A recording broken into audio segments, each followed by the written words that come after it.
Ipinababasura ng kampo ni Vice President Sara Duterte ang mga impeachment complaint laban sa kanya. Git ng kanyang kampo, nilabag ang due process. Bagay na pinabulaanan ng isang miyembro ng House Committee on Justice. Saksi si Jonathan Andal. Sa araw mismo ng deadline, isinumite sa House Committee on Justice ang sagot ni Vice President Sara Duterte sa impeachment complaint laban sa kanya ayon sa kanyang abogado. Sa tugon ng bise, iginit niyang dapat ibasura ang reklamo. Ni-recycle lang anila ang mga akusasyon sa impeachment complaint noong 19th Congress. Nilabag anila ang due process at double standard ang ipinatupad sa impeachment complaints laban sa bise at laban kay Pangulong Bongbong Marcos. We raised due process issues because of what we feel sa aming pananaw ay hindi naging uniform yung standards ng pag-determine ng sufficiency in form and substance doon sa naging impeachment complaints laban sa ating Pangulo at impeachment complaints laban sa ating kalawang Pangulo. Gate ng kampo ng bise na prejudge o nahusgahan na rin anila ang mga ebidensya laban sa bise. Itinuring din umano na gospel truth ang mga pahayag ng nagpakilalang dating security aide ng bise na si Ramil Madriaga na nagsabing naghatid siya ng milyon-milyong pisong pera para sa ilang individual. Wala raw ni isang ebidensyang inilabas si Madriaga para patunayan ang kanyang mga alegasyon. Sabi ni Attorney Michael Powa ng defense team ng Vice Presidente, ang kanilang isinumite ay answer ad cotellam. Salitang Latin ang ibig sabihin ay as a precaution. Gate niya kasi wala silang dapat sagutin sa reklamo dahil wala umanong nakalagay na ultimate facts o yung mga elemento na sumusuporta sa alegasyon.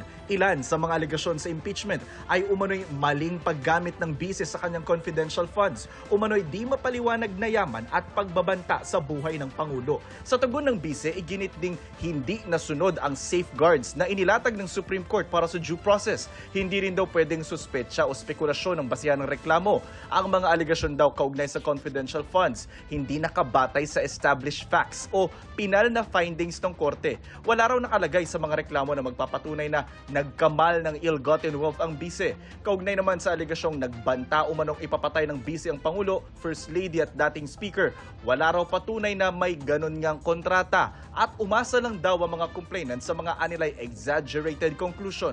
Kaugnay naman ang aligasyong di niya naideklara lahat ng kanyang yaman sa kanyang mga salin, nakabatay raw ang mga aligasyon sa mga disclosure na ginawa bago siya naihalal bilang bise. Sinisikap naming makuha ang reaksyon ng House Committee on Justice. Sa isang pahayag, iginit ni Committee Member Terry Ridon na binigyan ng due process ang bise. Binigyan nga siya ng pagkakataong tumugon pero hindi naman daw sinagot ng bise ang mga aligasyon. Nakalatag din aniya ang ultimate facts na may kinalaman sa maling paggamit ng confidential funds, pagbabanta, di may paliwanag na yaman at paglabag sa requirements ng SALN. Kanina tinanong si Duterte tungkol sa pagpasabina sa House Committee on Justice sa financial records niya at ng kanyang asawa. Kausapin muna nila ng maayos yung mga abogado nila dahil sa nakikita natin ngayon ay yung mga iilan sa mga members of the House of Representatives ay inaabuso yung kanilang posisyon at kapangyarihan at more than that ay lumalabas na para silang mga law benders. Wala po nga pag-abuso, wala po nga law bending dito, no? Kundi ito po ay pagpapatupad ng mandato ng proseso po ng impeachment laban sa pangalawang Pangulo. Kailangan pong ipaliwanag ng pangalawang Pangulo, ito pong tinatawag nating 50 million wealth gap sa kanya pong pag-aari. No? And syempre, pagka hindi po ito naipaliwanag mula doon po sa kanya pong mga negosyo, propesyon at iba pang mga pinagkakakitaan, meron pong prima facie finding na ito po ay unexplained wealth. Para sa GMA Integrated News, Jonathan Andal ang inyong saksi. Inilabas ng Pulse Asia ang resulta ng kanilang latest survey hinggil sa performance at trust rating ni Pangulong Bongbong Marcos at Vice President Sara Duterte. Ating saksihan.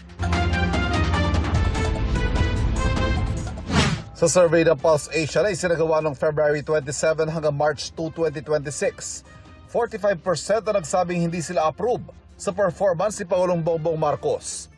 36% naman ang aprobado. 55% naman ang nasisiyahan sa performance ni Vice President Sara Duterte, habang 27% ang hindi raw aprobado. Pagdating sa trust ratings, 35% ang malaki ang tiwala sa Pangulo, habang 44% ang nagsabing maliit ang kanilang tiwala o hindi sila nagtitiwala sa Pangulo. 54% naman ang nagtitiwala sa BICE, mas mataas sa 26% na distrust rating niya.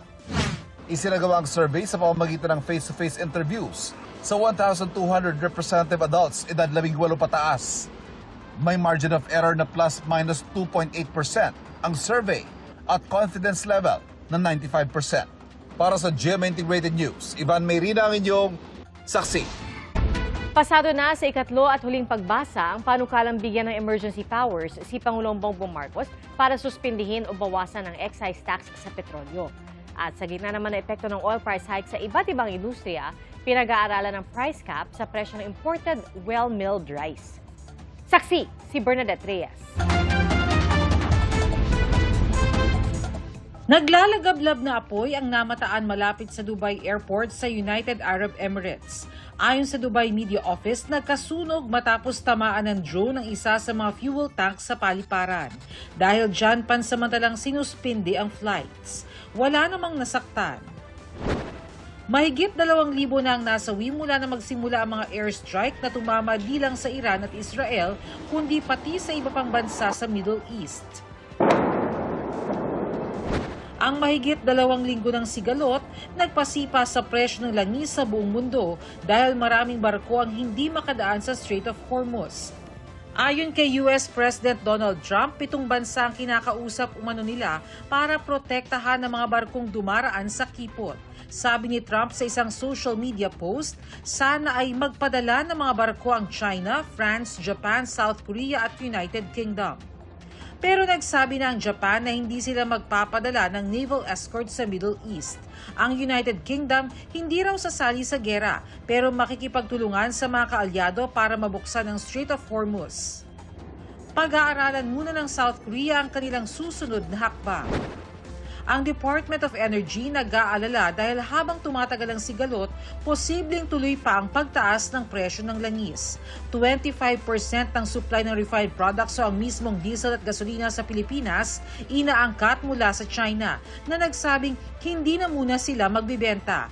Ayon sa DOE, kung hindi makuha sa pakiusap ang mga inaangkatang bansa, may iba pang mapagkukunan pero mas mahal. China or other countries that have banned, they allow naman. Some have exemptions to the banning. And even worst case, if they do close their doors on export, there are other suppliers. Sa Kamara, aprobado na sa ikatlo at pinal na pagbasa ang House Bill 8418 o panukalang batas na magbibigay kay Pangulong Bongbong Marcos ng kapangyarihang suspindihin ang pagkolekta ng fuel excise tax. Sa Senado, nag-caucus sa mga senador para pag-usapan ng emergency powers na hinihingi ng Malacanang. Isa sa pinag-usapan ay kung ia-adapt na lang ng Senado ang bersyon ng Kamara.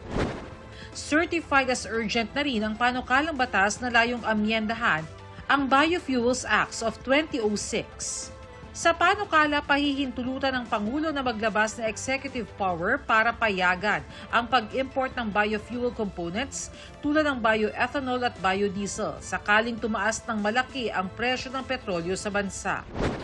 At sa gitna ng epekto ng mega oil price hike sa iba't ibang industriya, kabilang ang presyo ng bigas, pinag-aaralan ng Department of Agriculture na magtakda ng price cap sa imported well-milled rice. Tingin ko sa sitwasyon ngayon para hindi maapektuhan ng palay, mga 50 siguro. Paalala ng Department of Agriculture, hindi dapat labis-labis ang taas presyo ng bigas na epekto ng pagmahal ng delivery. Dapat ang imported rice maximum 48 to 50 lang yan sa sitwasyon ngayon. Pero meron nga kami nababalitaan na may nagsi-60, meron na may nag-65 pa, may profiteering nangyayari dyan sa bagay na yan.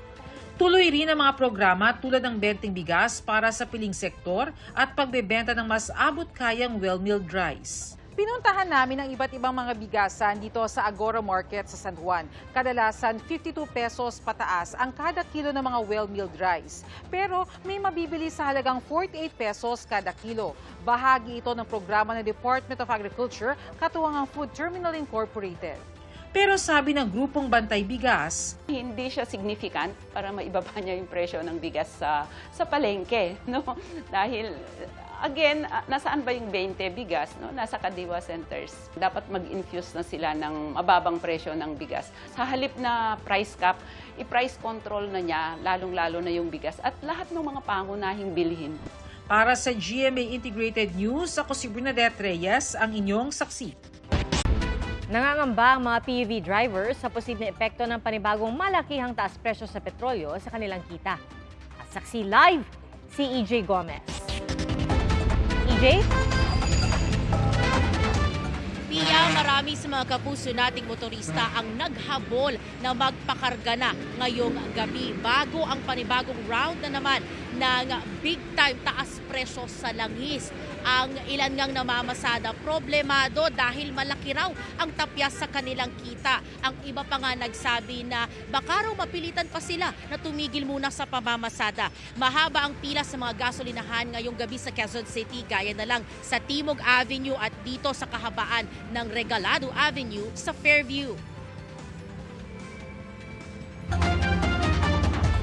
Sa anunsyo ng Department of Energy, 20 pesos and 40 centavos hanggang 23 pesos and 90 centavos ang taas presyo bukas. Kaya ang presyo ng diesel aabot na ng hanggang 114 pesos ang kada litro. Depende kung nasaan ka at aling gasolinahan ka magpapakarga. Sa gasolina naman, 12 pesos and 90 centavos hanggang 16 pesos and 60 centavos ang dagdag singil. Kaya lalabas na 76 pesos and 30 centavos hanggang 91 pesos and 60 centavos ang kada litro. Papatak naman ang kada litro ng kerosene sa 91 pesos and 90 centavos hanggang 143 pesos and 79 centavos.